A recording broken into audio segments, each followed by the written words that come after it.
lahat ng mga lugar na napansin namin na talagang kailangan tanggalin yung mga linya at ayusin, ginagawa natin. In fact, there were instances, pati yung mga telco facilities o internet facilities na napuputol because of our operations, we had to do it because at the end of the day, those are our poles.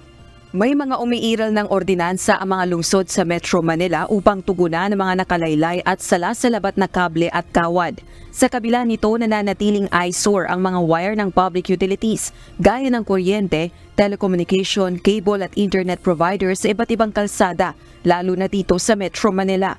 Kaya naman inihain ni Bulacan 6th District Representative Salvador Pleito ang House Bill No. 10427. Isang panukalang naglalayong utusan ng lahat ng power, telecommunication, cable at internet providers na ayusin ang palalagay nila ng mga kawad at kable. At kung hindi, papatawan ng parusa ang mga ito. Welcome sa Meralco ang panukalang batas na ito. At sa kasalukuyan, umiiral nila ang kanilang kampanyang naglalayong masiguro ang kaayusan at integridad ng kanilang mga pasilidad para sa kaligtasan ng publiko. Gayunman, aminado itong mayroong mga kable ng ibang public utilities na nagkakabit sa kanilang mga poste. Marami nga nung panahon ng pandemic, lagay lang ng lagay, latag lang ng latag without even informing us. So naging problema talaga yan. To the point, we had to take it out unilaterally kung minsan, kung kailangan, kung sobra na talagang delikado. So that's what we did. We have ongoing operations all over Metro Manila, all over our franchise area, and we will continue to do so.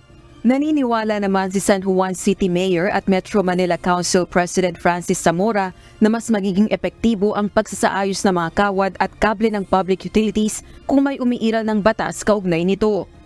If you were to ask me, mas may ngipin talaga ang isang national law. Pagdating sa local ordinance, kami naman sa San Juan ay pinapatupad namin ito. In fact, we work closely with them. Ngunit naintindihan din naman namin yung logistical challenges para sa kanila. Na hindi rin ganun kadali gawin yan.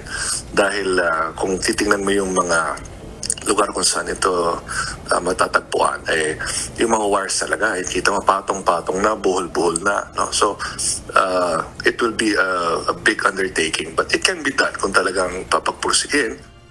Suportado naman ng mga mamamayan ng paghihigpit laban sa mga public utility na iresponsable sa kanilang mga pasilidad at hinahayaan ng kanilang mga kableng nakalaylay na maaaring pagmulan ng aksidente. Delikado yan sa mga bahay-bahay kasi pagmumula ng sunog yan, yung di maayos na pagkakamada nila ng mga wiring. O dapat talaga bigyan sila ng para ayusin nila yung trabaho nila. Bakit naman talaga tingnan Okay, dito, doon. Kahit sana, ganun talaga, kahit doon nga sa kabila dapat nabigyan action yan Ewan ko kung saan isasumbang yan para maayos yan. Ang sa akin lang dyan, dapat ayusin na lang kung maaari, ayusin na magkabit, maglagay. Kasi alam naman nila na may batas Ngayon, kung para saan sila, wala silang magagawa. Rosalie Coz, UNTV News and Rescue.